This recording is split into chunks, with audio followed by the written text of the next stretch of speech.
So let me see. I'm just checking. Well, this is an interesting question. Uh, and you're Pauline was asking, if you would advise like maybe setting up like a crystal grid or something like that. And I'm kind of throwing two questions at the same time. You tell me the best way to set an intention for a session by yourself. I think meditation, prayer, talking to spirit, talking to God, however you do it. I think that's a very personal thing, honestly. I think I could Mhm. answer that question, for you. But protection and stuff like that, that's a good question, because we're doing something we don't know exactly how it's going to affect us. So I just wanted to maybe get your take on that and Mm. self-protection and stuff like that. Mhm. So regarding the crystals and the altar, I have an altar here, and it's really nice. It's like an altar is a very personal thing, right? You can put on it whatever you feel very connected to, and whichever you feel very connected to is valuable for you and maybe for your protection for your journeys. I have not experienced the power of crystals, but I know people, for example. Well, I have sometimes I've felt the power of crystals very much, but I have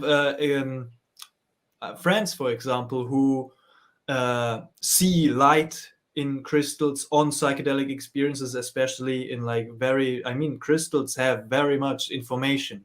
I'm not expert on on the topic, but for example, putting a crystal on your altar is also part of setting an intention. When you create your altar, you kind of also create a little bit of your intention and put your intention, because you create your altar intentionally, so you put a little bit of your intention, maybe also for your psychedelic experience, into that also altar. Maybe a picture of an enlightened being. Maybe I have here also a crystal, which is a really nice one. I have mapacho tobacco. I have all kinds of different psychedelics and wood, and different kinds of stuff from all over the world on my altar here. And well, I don't know if it helps me on my journeys or not, but it's definitely nice to have. It's a very personal thing, I think. And regarding the protection, so I will share two different perspectives that come to mind, because I have not made up my mind about this topic. Like, no, I'm not certain about that. So I will just share other people's perspective on that topic, which I found very interesting and which I'm contemplating at the moment. So, one perspective which really resonates for me is in psychedelic experiences, you protect yourself by surrender. Hmm. Like because from my understanding, all that is part of myself, is myself. So all I am facing is myself. And when you get into a kind of a spiritual battlefield in those psychedelic experiences, which can happen, I've felt like I've been on in a battlefield for like on a crazy war zone or something. You win this battle by surrendering.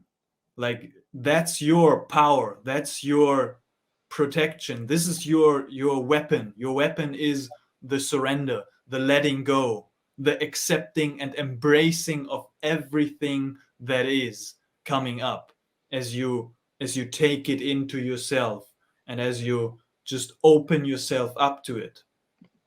This is one perspective, and I really like that perspective of like seeing it this way, of like there's ultimately it's all love, and if it's all love, ultimately there's nothing to fear and nothing to protect yourself from. So this is one experience, and one perspective.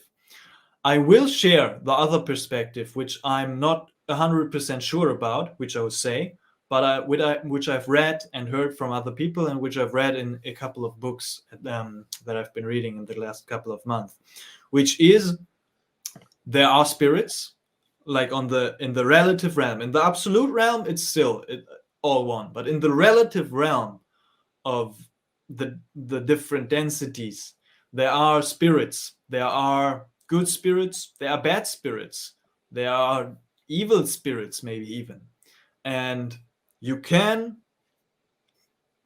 protect yourself against those with different techniques. I'm not an expert on those techniques. Maybe you will have to go and look for a shaman around the world who you can trust and who can teach you methods of protection. Because I've met shamans, for example, at this ayahuasca retreat in Peru.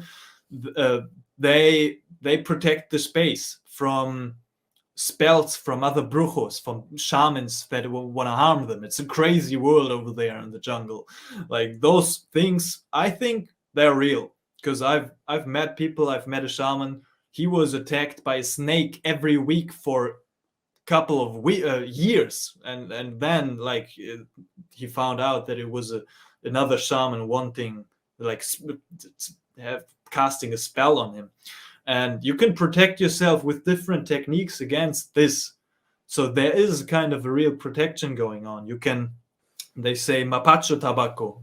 They smoke a lot of mapacho to protect the space, to clear the space from spirits. They have different kind of agua de floridas and different kind of brews that they put on or drink to protect themselves and to protect the space. They sing the Icaros. The Icaros, also a different topic, also related to healing, but also maybe related to protection.